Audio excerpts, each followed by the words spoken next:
Hey everybody, it's Jason Blaha here, and once again it is time for my client Jack's vlog. And we had a pretty good week. We ended up getting a pretty much lifetime deadlift PR. So his overhead press went decent, of course, and we don't care about it as much. He likes the 531 type programming, so that's what I'm sticking with for him instead of running him into conjugate or something. But we've gone over to 321 because he's 12 weeks out from a meet. All right, we've got a meet coming, so we're doing a little more heavy work. And we're in a good place because he came over and he got like 190 or 195 for a double here. And again, we keep an overhead press day because, hey, shoulders, we do extra tricep work, all that stuff on that day, extra back work, and that'll carry over to his benching. So, benching is going to be a little harder because he's lost weight and he's down a weight class in a drug tested federation. So, on overhead press day, though, we do pressing, then we do back off work with the pressing, which we didn't really get on film. We do triceps, and in this case, we're doing some dumbbell extensions. And then we do some mid and upper back work. We do some pulling, right? And that's pretty much what we do for him on that day. And let me check my sheet. So I think for his overhead press day, we're generally doing dumbbell rows. And then I let him do some curls too. So, it ends up being overhead press day kind of turns into arm day. Turns into arm day. Of course, we do rows. We do the one arm dumbbell rows on that day. And I do chins and dips and stuff on his bench day. All those body weight movements, which I like a lot of body weight movements. A lot of my guys, we like to do chin-ups, pull-ups, inverted rows, dips. Depending on people's shoulder health. I love glute ham raises, which I have him do.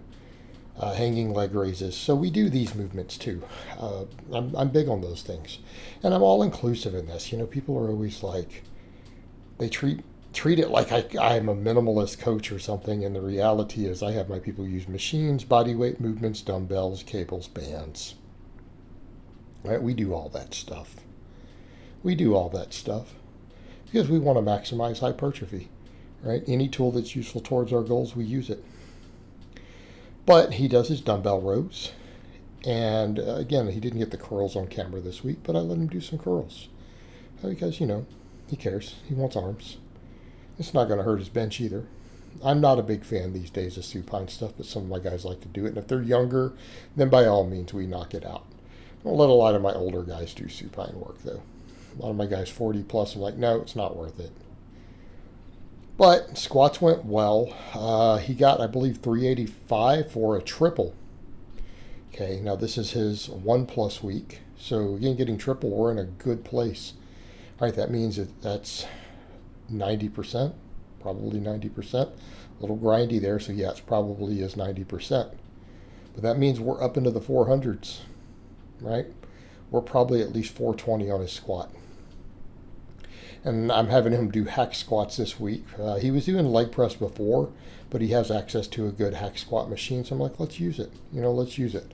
Although looking at it, I would like him to get those toes out a little more, get a little wider to get more adductor.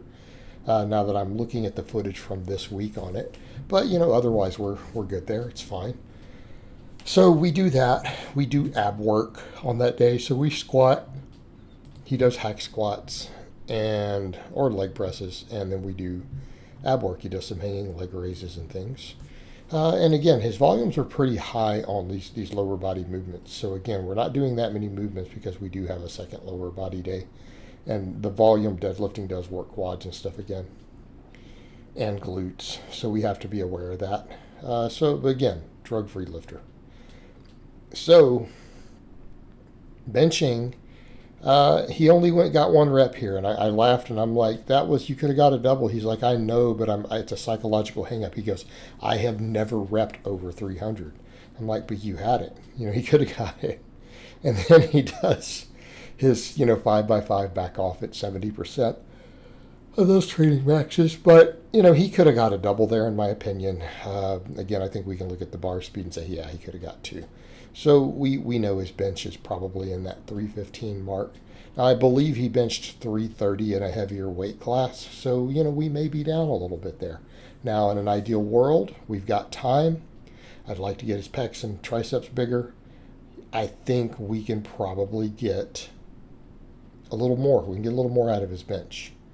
I don't know if we'll get to where he was at the higher weight class before he dieted. And he likes staying leaner. He's like, look, I feel better. I look better. My wife likes it. So we're keeping him lighter. After that, of course, we do the back off benching, and then we do dips. And then he does chin-ups. Right? We do chin-ups. So again, we're using these body weight movements. And with him, he responds really well to dips. And I think it's obvious why. Look how deep he goes on dips, and they don't hurt him. Like it's completely comfortable on his shoulders.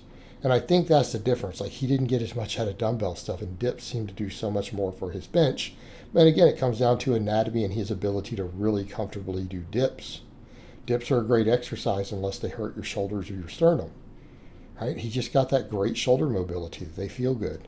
I mean, and we see that some of that same mobility here on his chins. Look at that ability to just dead hang. Right? So that's, again, just his personal physiology. So some of these movements work really, really well for Jack. Deadlift, 495 for a double. All right. As a coach, I am very happy with this. Why? Because this puts us at a projected max. Better than anything he's ever pulled. His heaviest lifetime pull was 515 on a platform. He's never pulled that in a gym. That's psyched up and everything at meet time, different environment, right? In the gym, again, run the math, guys.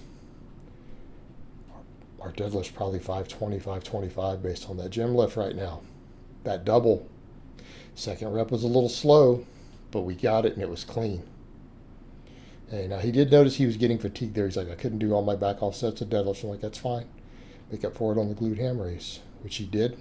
So we do deadlifts, we do glute ham raises, we do hanging leg raises on his deadlift day. But again, keeping in mind, we're doing about 10 total work sets on that posterior chain stuff. So again, decent amounts of volume.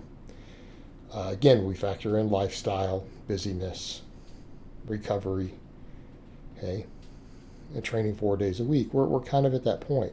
I have lifters who do more, but not on this training system. Not my people who are doing volume on the big barbell lifts. We're squatting, deadlifting, benching, overhead pressing for volume. We can't do a whole lot. We can't just pound 15 sets of supplemental exercises. We can't do it. Right? We can't do it. So again, he's getting stronger at the glute ham raises. He has to do a few at first, and he does the rest assisted. So again, we keep building those hamstrings. But he noted, he's like, my hamstrings, I can tell the difference now when I pull. This poor guy getting caught in the camera there. And then he finishes up with his hanging leg raises.